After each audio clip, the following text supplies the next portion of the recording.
This podcast was produced by OAR FM Dunedin with support from New Zealand On the Air.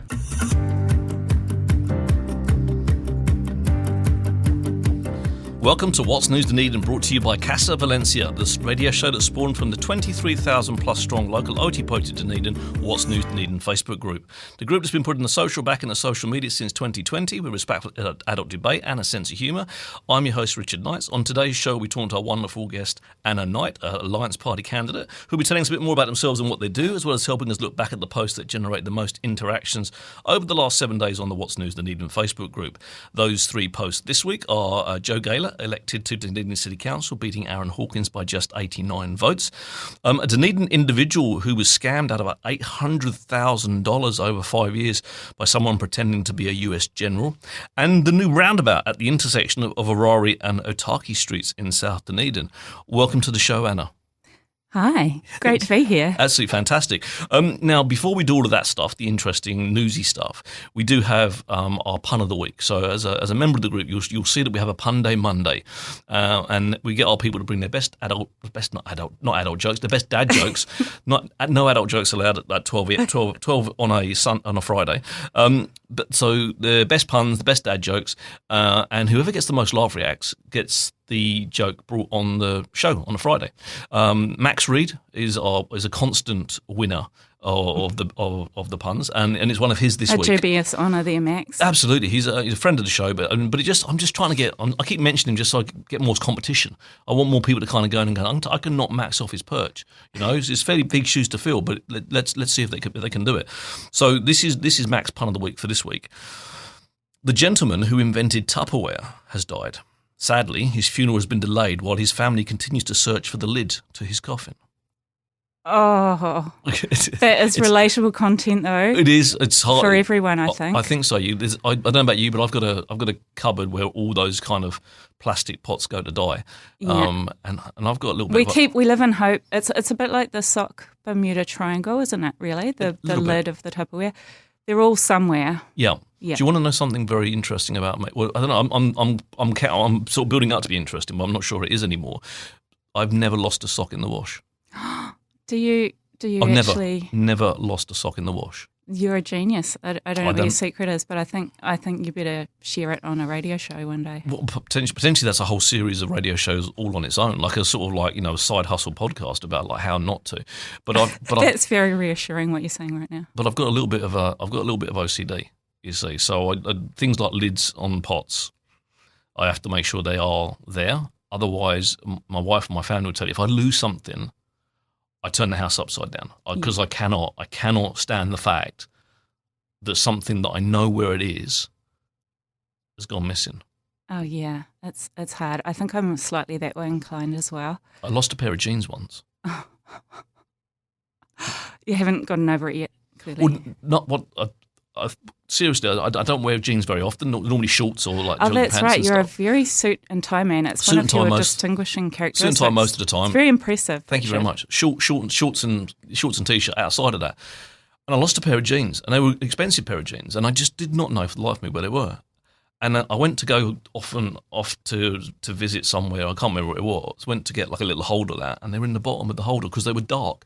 So I hadn't seen them in the bottom of the holder. So even though I thought I'd lost a pair, I found them again. Oh, and my OCD was happy after that.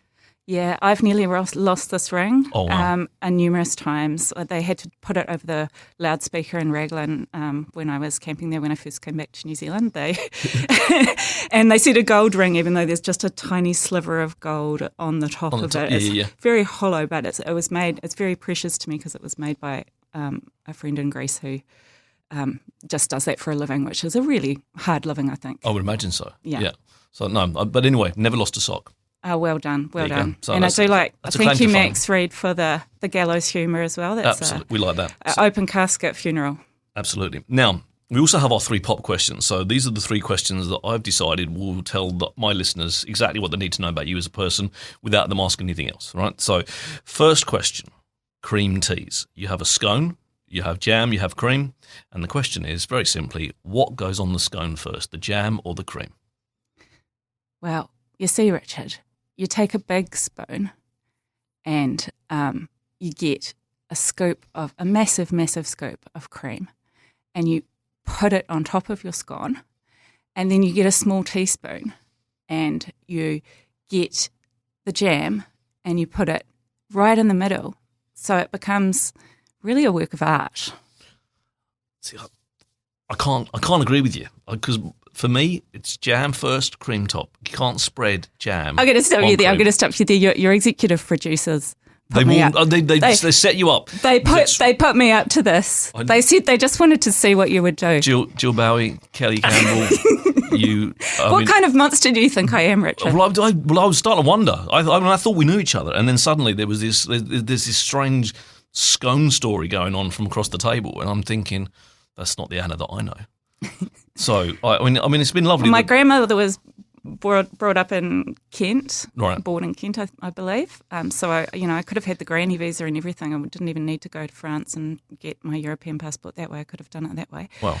But is that very far from where? See, my geography is terrible. It's down southwest. So Kent is southeast. Right. So it's kind of like down towards Penzance and Land's End is where the Cornish and the Devonshire cream teas are. And Cornwall do it properly with jam, then cream. They do. Which Kelly and Jill, if you're listening, and then Devon do it the wrong way, which is the cream and then that strange dollop of jam on the top, because it just doesn't work that way. But it's art. Is it? Practical concerns like mess. When you're talking about art, Richard. Well, yeah, I know. Okay, I tried to make it believable, Kelly and Jill, if you're listening. No, whatever. Anyway, wait till I see them both. Anyway, it's any question you can get wrong on my show. But the second question, I sort of got it wrong. So, exactly, but you got it wrong because you were told to. Yeah. Yeah, we'll let that one slide. Second question though, who is your favourite Teenage Mutant Ninja Turtle? Oh, see, this one I feel like I've missed out. I had extracurricular activities when I was growing up in Nelson that led me to always miss the after-school funnies. Right, cartoons, I had a terrible life. My brother says this quite often. He says, what an awful life you had. We got to just live the life of Riley, but because you went to a girls' school in town, you missed out on everything. Yeah, I'd arrive home and they'd be all watching as a family the Blues Brothers together. And I missed out on some of those moments. And the Teenage Mutant Ninja Turtles, I believe, is one of those things that I would just get in the door and... But, I liked the cut of the jib of the sewer rat. I think having a leader who's your spiritual leader, who's, I believe, I may be totally, this is just the vibe that I got from him, was that he's also a character that seems to me like one of those people, Miyazaki does this quite well with his cartoons, where you get to be good and evil all at once. I really love cartoon characters like that. I think that they bring something to the table. Well, rats are inherently evil because they are. I'm scared of rats. That's why they're horrible things. Yes. So, but then he was all this. He was like a Zen master. Yes. Master Splinter. So Yeah, but also I like the name Donatello. I don't know anything about his. I believe Michelangelo is the sort of Bart Simpson of the kind of party dude. Yeah. There's no wrong answers with the turtles. Yeah. Okay. Well, I'll go with the rat. Master Don't know Splinter. His name. That's fine. Master Splinter. Master Splinter. Is that because he carries a wee cane? I've got no idea. I don't know what the origins of that are. Like, but I'd like to go back a little bit and say, like, you people watch the Blues Brothers without you. Yes. That is not fair. That's criminal. That is a crime against humanity. It's my favourite film. I've got a tattoo of Elwood, and my boy's got a tattoo of Jake. Because he's always. I had to compensate for this later in life, so I did actually see it. But yeah, it's the best film ever. Yeah, best film ever. I believe it is a good one. I've only watched it about 5 million times, and know all the words. So we could stop this now and just I could just do the show for you, like literally just as a recital. I think that would have people turning off in their droves, but that's not the point. Well, Connor clearly hasn't had as deprived a childhood as I have. No, that's the good thing. I'd like to think I've done all right with that. Now, third and final question: would you rather give up salt or give up sugar? Oh.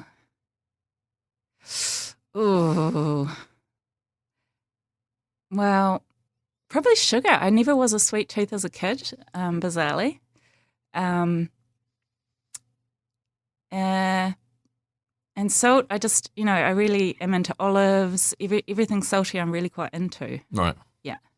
I think I'm the same. I'm much more, give me a packet of crisps over a chocolate bar every day of the week. I'm not saying I don't like chocolate, but if I've got a choice, it's going to be savoury over sweet for me. So I think I'd be exactly the same. I think I'd kind of go, unless it's a cup of coffee, and then I have 7 sugars in coffee. Right. Which see, I'm a black coffee and nothing out, like a real purist when it comes to coffee. I go into a cafe and I start pouring sugar, and people just they walk away. People just look at me. At least and it's kind of not in tea. Do you do that in tea as well? No, I don't have any sugar at all in tea, and that's where I get most of my. I spend all day drinking tea because I'm British, so literally I have 10 cups of tea a day, and that's all I drink. I don't drink anything else. So, but I don't have sugar in tea. I used to have like 1 sugar in a tea. Then I sort of worked out how many teaspoons of sugar I was having in a day. When I drink 10 cups of tea a day, I was 10 teaspoons of sugar. I'm thinking like, at some point I'm not going to be able to get out the door again, So I kind of knocked that on the head, and I felt sorry for my teeth, and I thought maybe it's a good idea not. So I just had tea as it's supposed to be drunk without sugar. But if I have a coffee, genuinely like at least 7 cups, at least 7 spoons of sugar in there, sometimes more, depending on the size of the cup. And is it English breakfast or Earl Grey? English breakfast tea. Yeah, I just like normal tea. Don't give me any of this Darjeeling or Earl Grey rubbish. I just want. Oh yeah, I'm an Earl Grey girl myself. Or a mix. But just the colour in the cup makes me sad with an Earl Grey. Like genuinely, it doesn't even look like a cup of tea. It looks so glum. Yeah. Forget the taste. It just looks unhappy. Things can get pretty beige, can't they? Yeah, exactly. And Earl Grey tea is about as beige as it gets, in my mind, in a grey kind of way. Anyway, let's talk about the news. So, big news this week. Clearly, we've had a by-election. The results are in, and Joe Gaylor is the winner, and replaces, unfortunately, for the passing of Jules Radich, replaces Jules at the table. It's been a pretty weird and wonderful campaign, I have to say, being part of it. But the one thing I want to kind of say is like the worst part of it for me is the results. Right? They go through this horrible, protracted process of letting people know who's won. So polling closes on the Tuesday or whatever the day is, midday. Then they try and give you a result based on 85% of all the results, which basically means next to zero. But then the media jump on it, so then there's a winner, there's a leader. Then the following day they kind of give you all the results based on all the votes that are in, apart from the special votes. And then the day after that, they then count the special votes because they have to be double-checked to make sure people aren't voting twice and all that kind of stuff. Yeah, it's an emotional roller coaster, really. It's cruel. It is genuinely cruel, right? Because straight away we start off with Jo winning the lead by 800 votes.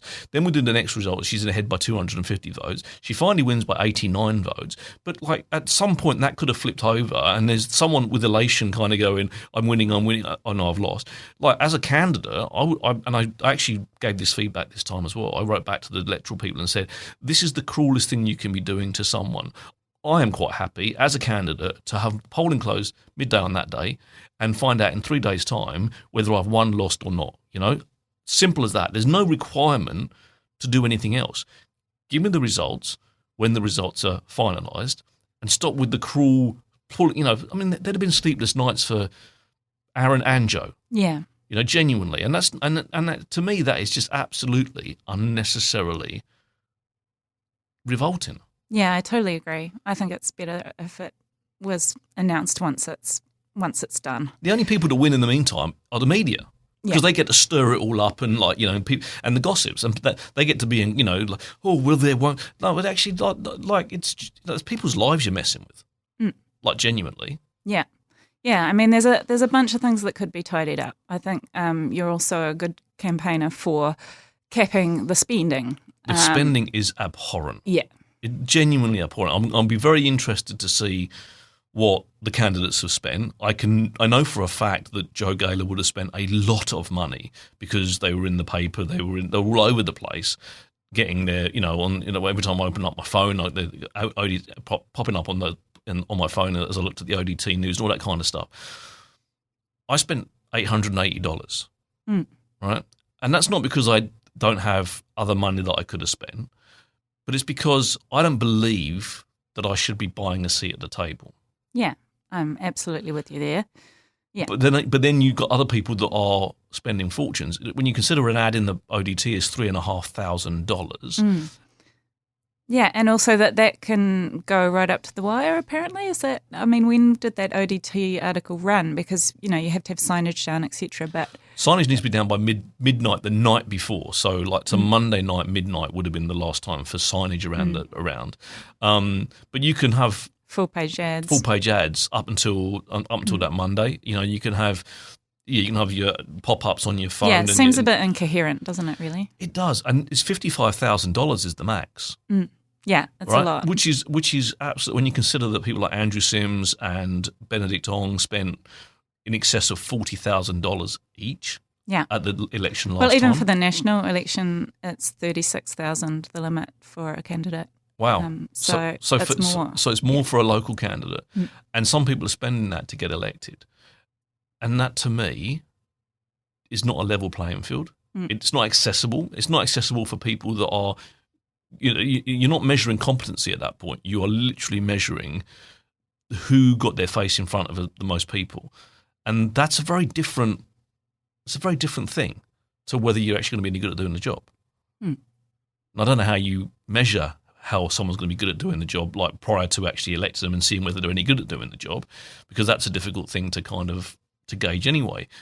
But it shouldn't just be about whose face you recognise. Yeah. Well, as a former sound engineer, I used to always complain that to be a sound engineer, you had to basically wear black and have a shaven head and be male to be taken seriously. And it's a very similar thing with electoral candidates. I think that if you talk about the economy and you're a man and you spend a lot of money on your advertising, then you're pretty much a shoo-in. And that seems like a very sad state of affairs. It does.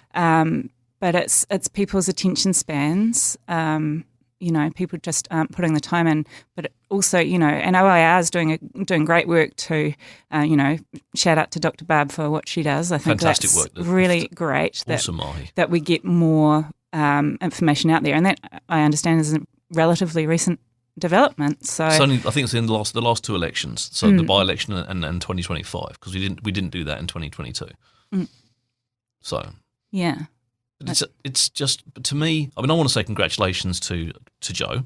I don't know her. I had a couple of words to her while we were campaigning, but I don't know her as a person. But they spent a lot of money. You can't deny that they did. And there's a lot of candidates that you could look at and kind of go, well, would they have been better candidates?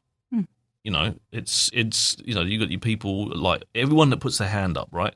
I don't care whether you're right-wing, left-wing, centrist, monster raven loony party in the UK, whatever. Like anyone that puts their hand up deserves to be applauded for. Yeah, for doing that. It's not an easy thing. No, and we need more ordinary people to run for it to be less scary.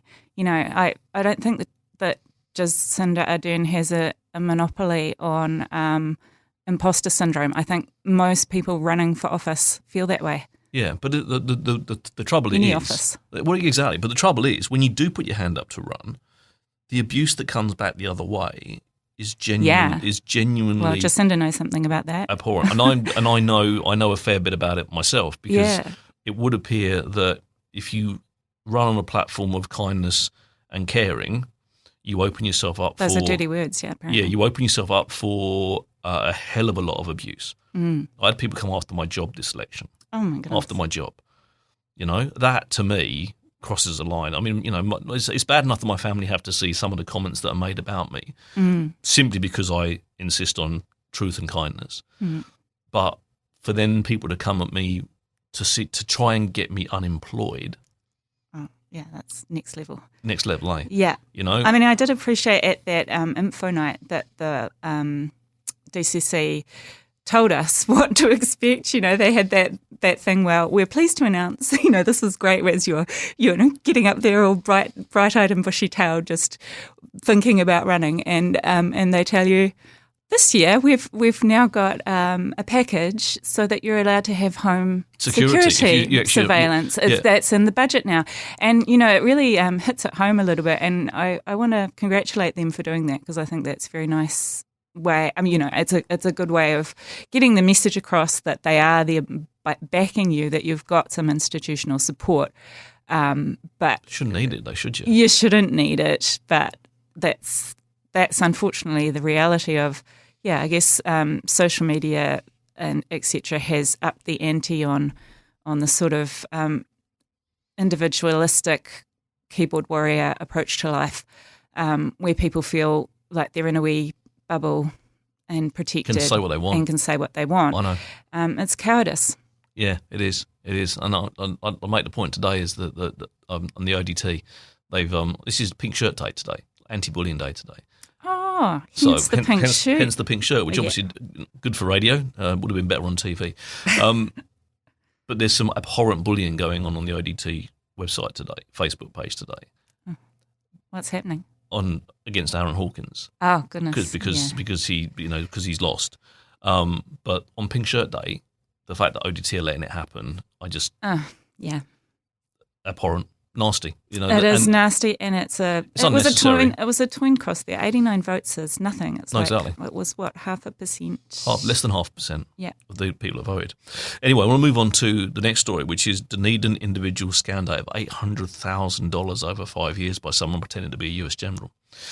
Now, it's easy to say, in my mind, you shouldn't get scammed.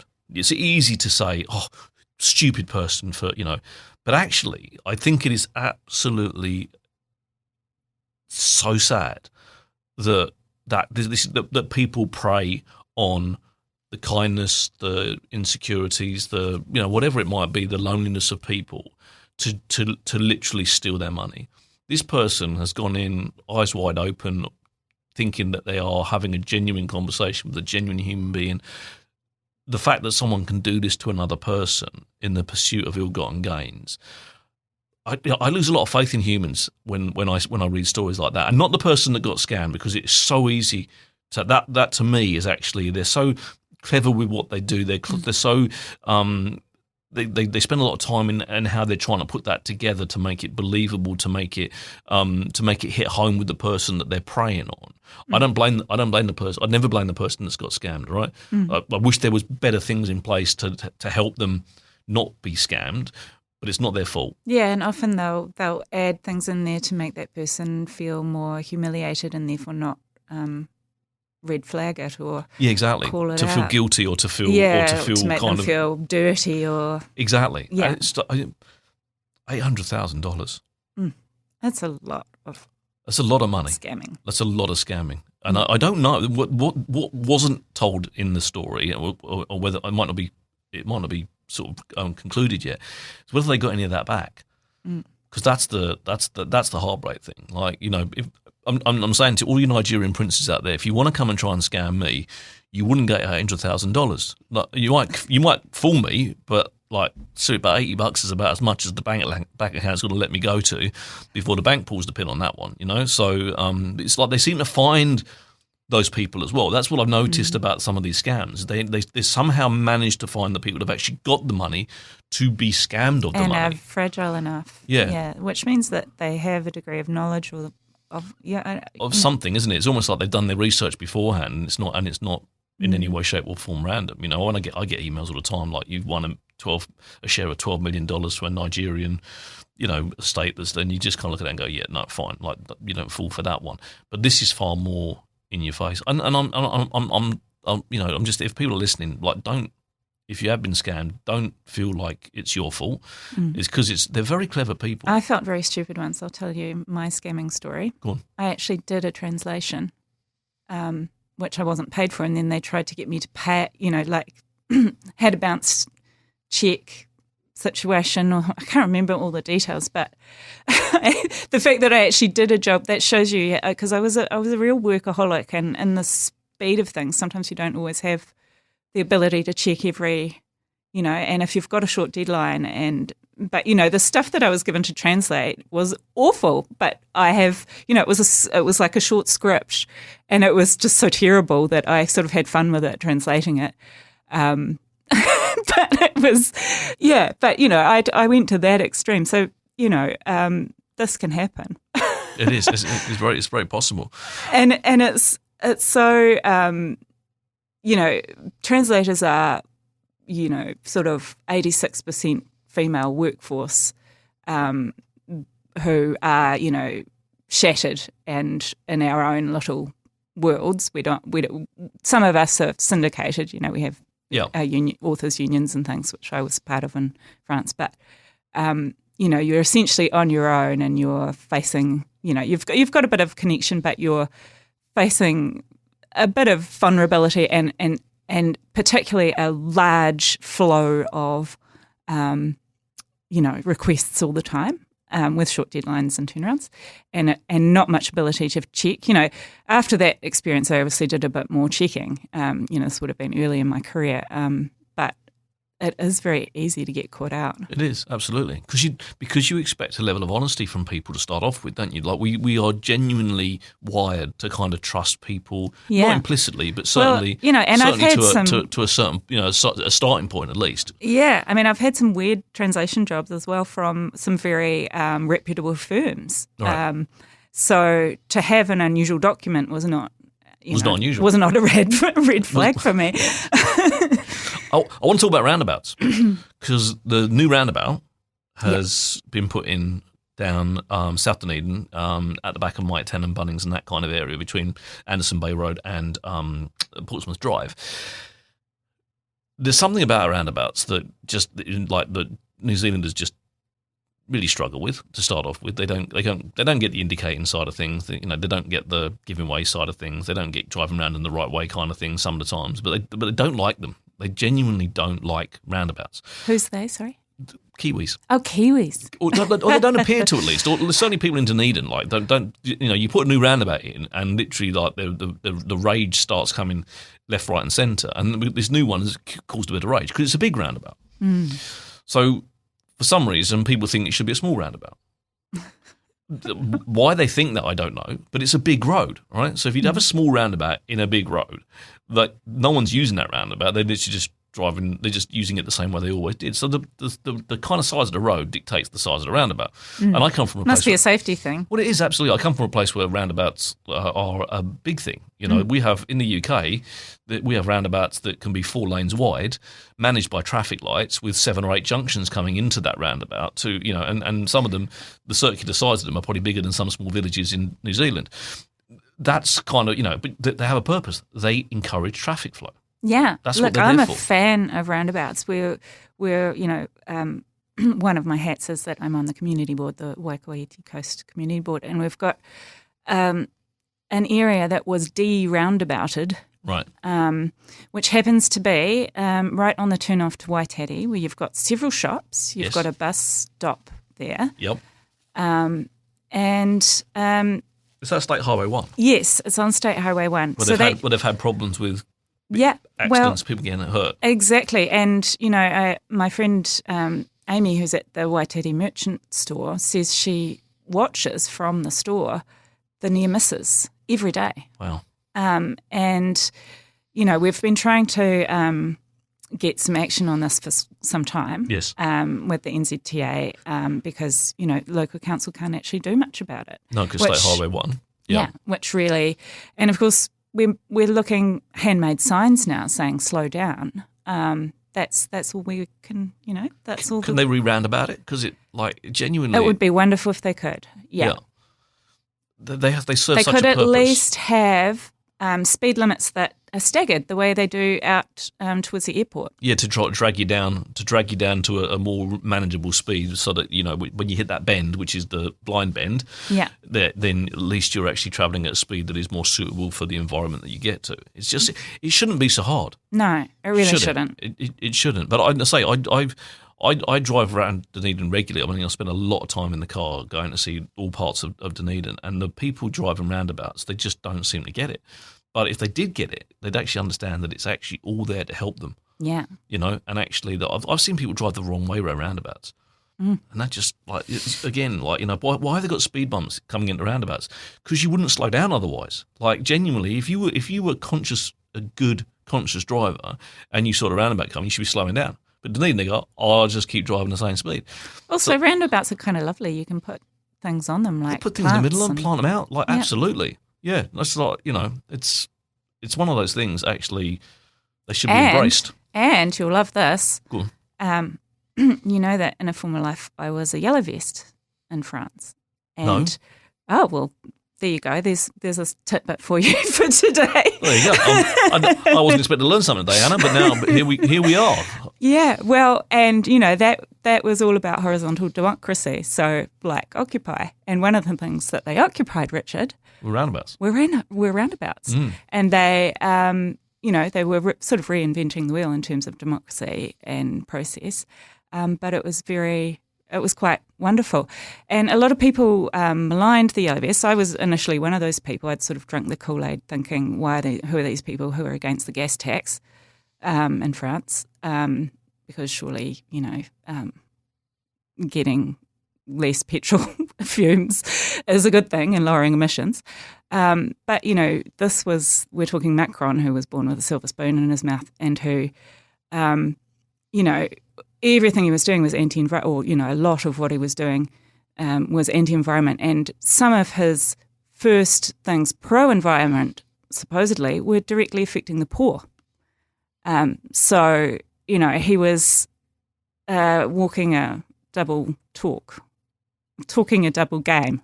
Yeah. I'm sorry, I'm mixing my metaphors here. Just mix as many as you like. We'll have a metaphor soup. But one of the great slogans, because there were some fantastic slogans that came out of that movement, and one of them was, "Finally, roundabouts are useful for something," as a kind of a nod to the fact that they weren't really anti-green as a movement, that they were, weren't for driving more.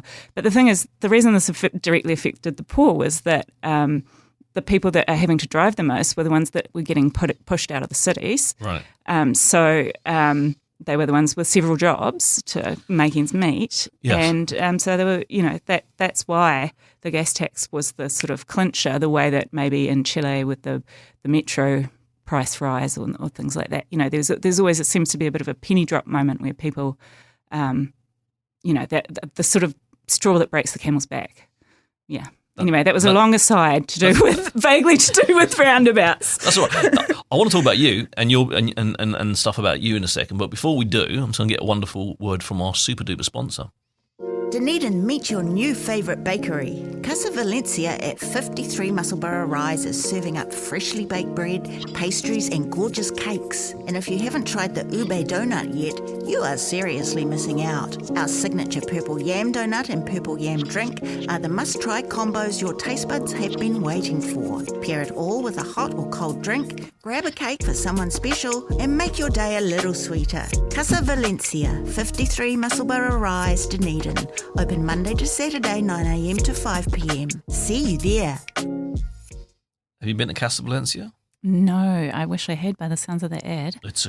They're right down next to my office, so I'm there every day. Oh. I was there before I came here. So they're just fantastic people. Filipino bakery. They do some fantastic food. So if you do get the chance, just go. Sounds great. They've got something called a crazy donut. It's not called a crazy donut. I've called it a crazy donut. And because I go there every day, they go to me, we've got the crazy donut.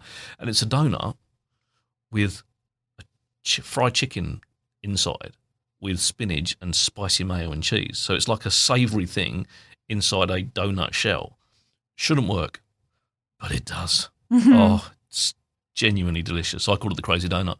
And it's kind of taken off, so they call it the crazy donut too. Or at least while I'm in the shop anyway. Otherwise, it's known as the sweet chili donut. Oh wow! But it's worth having. Yeah, I like those combos. Yeah, got to keep people on their toes.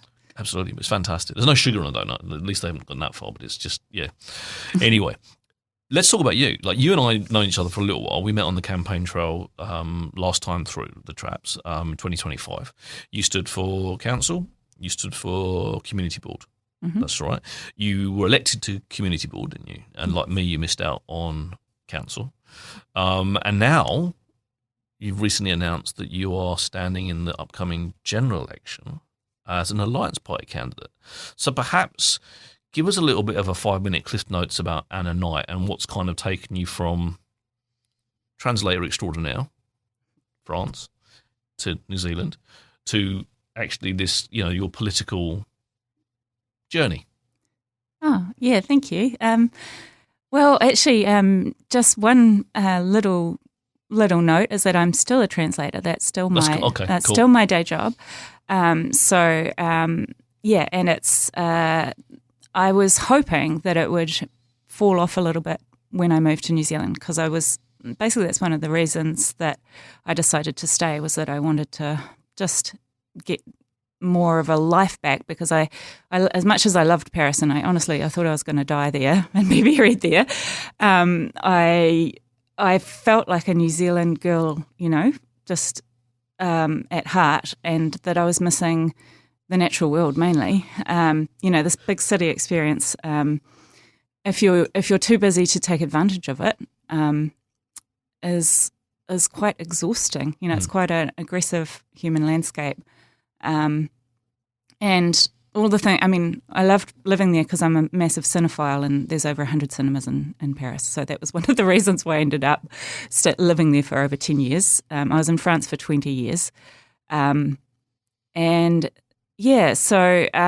my political journey, I guess the seeds were planted a long, long time ago. I went to the University of Otago. I studied law, and I was very into my early legal opinions and things. I was getting good marks and things at that. But then I decided partway through the first year that I didn't want to be a lawyer, which in some ways was a regrettable decision. But I was focusing on the language stuff, because I got very into French and literature and language, and English literature and film. Film at the time, media studies didn't exist. It was part of the English department originally, the film studies department. And the deans got very sick of me coming every year to kind of DIY together my degree to fit in all the wonderful things I wanted to do. So I really loved studying here. I feel like Dunedin's my spiritual home. I was kind of a COVID refugee. I came back here in November 2020, right, under duress from my family, pretty much. They'd been trying to get me back, because obviously COVID-19 began in 19, and I was still in France, but I was looking after a friend who was cancer sick in the south of France.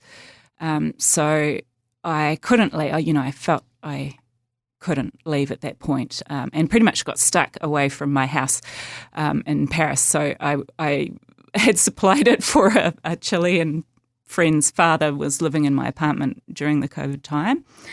And I was stuck in Toulouse during that period. And then I came back. The thought of a COVID-free summer in New Zealand, I was coming back most summers, but for long periods, because being a translator, I just need a Wi-Fi connection, and you're away laughing. So I would spend a long period in Nelson over the summer months, working and just being back in New Zealand. I ended up staying because the borders closed. So I was a bit of a COVID refugee, and then the incredible happened, and I met someone here when I was working at Ulverston. I was a live-in caretaker, and that was through Motoko, who was friends with old friends from 2 decades past when I was studying at the University of Otago. And Motoko said they needed a flatmate, and I had sprained my ankle off the Kepler track, and so I was staying with friends in Dunedin when I heard about this. And so I applied and ended up moving to Dunedin rather than going to our family batch in the Sounds. That was the other option, as I could have been surrounded by a massive classical music collection, which wouldn't have been so bad, but it would have been splendid isolation. And sandflies, a lot of sandflies. And sandflies, but I think the birds need those, so I'm not too worried about a little bit of. And also, I think I'm inoculated, so because I was born here, I know that I've had past boyfriends visit who got completely ravaged at dusk at a New Zealand river. Yeah. So I think we've got a slight advantage there. But in the end, I chose social life and a bit of an adventure at Ulverston and moving back to Dunedin, which, I've always felt really close to this place. There's something something about in the water here. I don't know. It's just, I mean, you'll know, you've interviewed, what was it, 140 something incredible people in from the this last 3 community. years. Yeah. Definitely there was a big pull of tug of the heartstrings that brought me here, and then meeting Matt was the clincher. So now I live in Blueskin Bay with my dog and Matt, and we just have a wonderful life, really. It's great. Beautiful out there, right? Yeah. Like, genuinely. So what dragged you to Community Board to like running for council? What? I mean, I know what my reasons are. I wondered if there were anything similar. Well, yeah. I mean, politics has been a thread that's, that interest has run through my life. I was very early on, due to my education here. It was quite a Marxist school of thought. I was in film studies where we had amazing lecturers, Terry Jutel. There was a Pam Smart, who was my gender studies lecturer at the time, who went on to, maybe she'd come from Rice University. Anyway, wonderful people who really, I guess, radicalised me young, although I wouldn't have said that I was that radical back then. I think it was much more recent. It was climate dystopia, I guess, that dysphoria, that really triggered. I was looking at pictures of polar bears, right, and something just kind of snapped, and I think that's why I joined the Yellow Vests. When I realised, that a major movement was happening, and that was my first experience of a major movement and major sort of front lines activism. And I'd always been a socialist, but I still consider myself a baby socialist. I'm not someone who can, expound about, the history of Marxism in lengthy ways. But, I've read Rosa Luxemburg, and there's been some inspiring figures who have sort of lit my path there. But yes, in terms of the local thing, I mean, it was also about getting grounded back here, and sort of realising that because I have a flexible job, and in a way it's that too, it's that I was finding myself getting heavily involved in local politics through, I became interested in decolonial theory in France, and that led me to join the Palestine movement here, and become, just friends with a lot of really wonderful local advocates, and got really into that. And that led to those decisions kind of snowballed into running for council. I never would have dreamed that I would be doing that, really. It wasn't a massive vocational calling. I sort of thought, this is something, there's no reason not to. It was more of a like... I'll give that a nudge. Why not, Yeah, it was a little bit of a, I'm able to. Yes. And there's no good reason why not to. Yeah. Than a really strong, you were born for this. Interesting. I've got a couple of questions, but before I go to those questions, I'm going to get a quick word from our wonderful sponsor.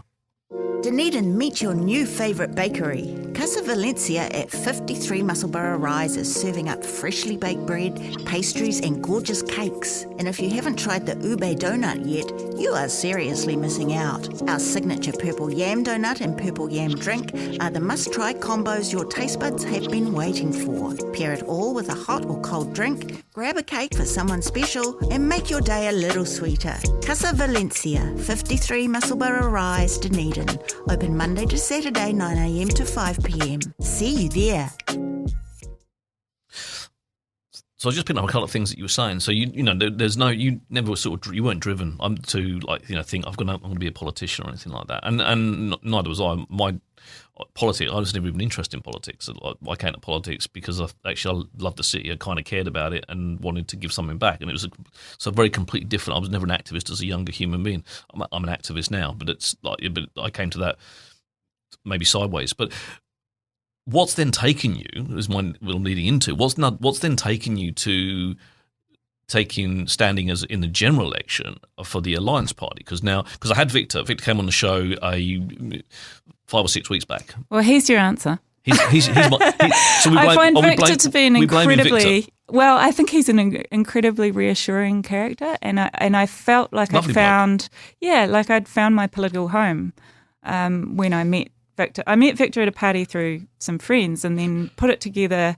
It was what I found interesting was during our run together in the local bodies, we had 30 seconds on the stage at Opaho Church to talk about what we're about. And one of Victor's friends, which I didn't know was his friend at the time, John Howell, he suggested that in 30 seconds you talk about what you're about and what you're not about, And so that's what led to a kind of rather sort of slogan speech at that night. I'm sure you had the same kind of, I think we all had to bring it down to bullet points. I make it up as I go along. Yeah. But that's just me. Oh, well, good for you. Yeah. Well, I mean, that's authentic and worthy, and, you've got a good brain, so that's I'm not sure the it's a way to good go. brain. I think it's just that if I try and write stuff down, I never remember it. And if I try and read it, I sound wooden. So I'm literally a firm believer in actually, I do not prepare for anything that I speak at. And that sounds really silly, but I've got enough confidence in my words to know that I'm going to say something that's coherent. Oh, well, there you go. Good on you. See, Yeah. it's practice makes perfect. Hey? Yeah, at some point I'm going to See, get I've that been wrong. a more of a written form person, so I tend to Write refer stuff. to and I need to get good at speaking. I'm not. I don't feel like I'm a Toastmasters yet. But basically I was trying to, I decided to run with the sort of translator thing and say, I will translate some of the phrases that you'll hear during this election. And, this is Joe Keller's platform, I guess, that, no rates rises, etc. And I translated it into, well, you're going to have to cut back on services. And one of the things was, politics, let's take the politics out of it is something that you'll hear a lot. And Victor actually wrote a whole piece on that, which was basically fleshing out, and I don't think he heard me at Opaho, but I think we're on the same wavelength on a lot of this stuff. That it's totally ideological, because I was like, well, said the politician, that it's not about politics. Yeah. Everything is political. Yeah, it is, absolutely. You can't escape that. And that's, I know the Greens get a lot of flack for going in lots of directions. It may be because I'm slightly ADHD, but I do think that also shows their dynamism. I'm not totally against that, but that's one of the reasons I think the Alliance has a place as well, is that we need to spread the load. We're not trying to steal votes from anyone. I mean, for goodness sake, we have an MMP system which is designed for collaborative work eventually. Obviously the Electoral Commission's been trying to get rid of that 5% threshold to make it more democratic, and that's what the Alliance Party's pushing for. We're pushing for retaining public assets. I think that's something that none of the parties on the left are pushing hard enough. They may have them somewhere buried in their program, but there's a lot of things like just keeping wealth local and not tinkering around the edges with things, keeping keeping our assets in this country is vital. So these are the big lines that sold me on this.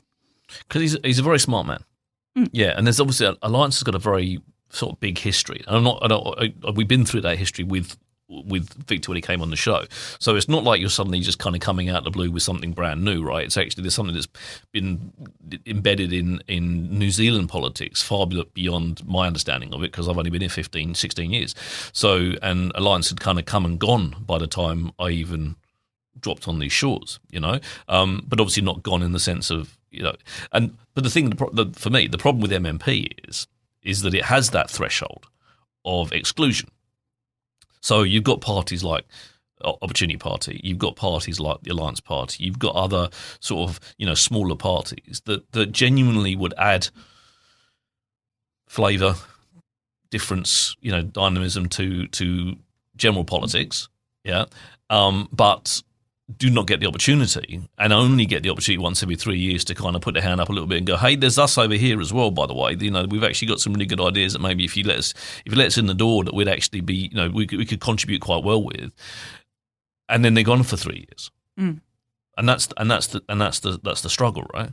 So you're going to be standing for Dunedin or Tairi? Tairi electorate. Okay, cool. And Victor's standing for the Dunedin Central. All right. Yeah. And clearly, I would say, I mean, I'm not trying to pour rain on your parade or anything. Clearly, neither of you probably expect to win the electoral seat. Yeah, well, I mean, at this stage, we're doing a membership drive, and I'd just like to say, if anyone is interested to learn more, to go to our website, and it's very easy to join. As a non-registered party yet, we have to ask for things the first time round that you won't be asked ever again, but we need a financial contribution, which was unanimously decided by the National Council of the Alliance that would be the lowest possible bar. So, a $1 contribution is absolutely fine. And then you just need to do a wee squiggle on a digital form, which our WizKids have produced for us. So we're lucky to have a lot of youth members. Yep. I guess youth is a broad range. I myself am 47, not ashamed to admit it. AK-47 party was had recently. I saw that. Had to mark that. So yeah. I should probably admit something to you right now. When you invited me to that party, I didn't realise it was a party. Oh. So I saw it. Apologies, Richard. I saw it. Kind of thought that's some kind of activism type thing. If I can go, I kind of go. But if not, you could be forgiven for thinking. And I put it to one side that it was not a party. And then I saw the photos afterwards and the stuff. I'm like, that's a party I missed out on. And I genuinely, I've been meaning to tell you for ages. I genuinely didn't realise it was actually your birthday party. So apologies. Look. I love this on the air. I didn't know. This is the fun of radio. But Anna, parties, right I never get uptight about anyone missing a party. I just think there'll be other parties. Well, exactly. I just don't have them. It's easier that way. I'd just rather celebrate another year getting older. Life's a party for me. That's a bit sad, Richard. We might have to do a surprise for you. Executive producers, take note. Yeah, and I just like I'm high in life every day, so I don't need a special day to celebrate. I'm just enjoying it every single day. So I don't know where we've gone now. You're talking about if you want people to get interested, they can come along. What's the website? Just get people to know. Alliance.co.nz. Easy. Yeah. Okay. And they can go and have a look and find out a little bit more. But are you trying to gain party vote here? Are you just trying to make awareness? I mean, is it more about 2020? 2029 rather than 2026? Yes. I would say yes. Brutal honesty is something that Victor Billow approves of. Yes. And, we're not, we are aware that, basically it's going to take time to build relationships. And that's even amongst ourselves. There's still, a bunch of strangers there on this chat that, I'm part of the National Council. We have fortnightly meetings. There's policy being developed. We have really great people. Like so far I'm just really enjoying the different things that people are bringing to the table. And, I think there's also an opportunity for people to get involved even in policy creation. So there's someone who's building a Discord at the moment that members can have access to and have input into. It's getting back to roundabouts and their other purposes, Richard. If we can have this horizontal democratic approach to things, people's tribunals, basically. Well, politics should be about everyone, right? It shouldn't be about this side, that side. That's the way I look at it. It's actually like if we all collaborated, then we'd actually all have something that we can be a joint part of. This kind of the latest kind of adversarial sort of politics that we have in the Western world doesn't seem to lend itself to actually ever getting anything done, because we flip-flop between like my side, your side, and that's that's why politics is so slow. Yeah, it's not dynamic because we're always like that side has to correct what the other side did. MMP was supposed to do that. It was supposed to slow things down, and that's why the whole talk of vote splitting just sort of seems ridiculous to me, because it's sort of like, well, we're supposed to be working together and bridging those long-term issues, tackling those long-term issues, and this is supposed to help us get there. Otherwise, we're just sort of artificially recreating a binary party position, which is, what they have in the States. And it doesn't work. It doesn't work. We're aware that it doesn't work, and we need to. So there's just ways around that we need to explore. And that's where we're going to have to stop. I told you it would just disappear in time. Oh, I my told goodness. you, absolutely. Sit there. Lovely to have you on the show. We'll have you back again at any time. Just wait while I just round things out. Thank you very much for joining me. Thank you.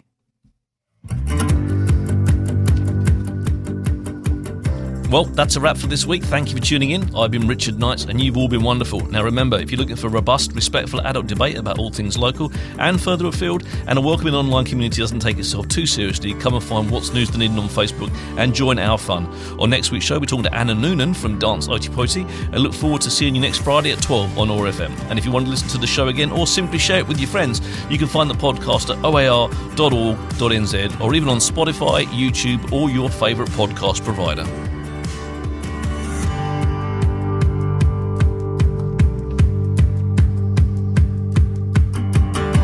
This podcast was produced by OAR FM Dunedin with support from New Zealand On the Air.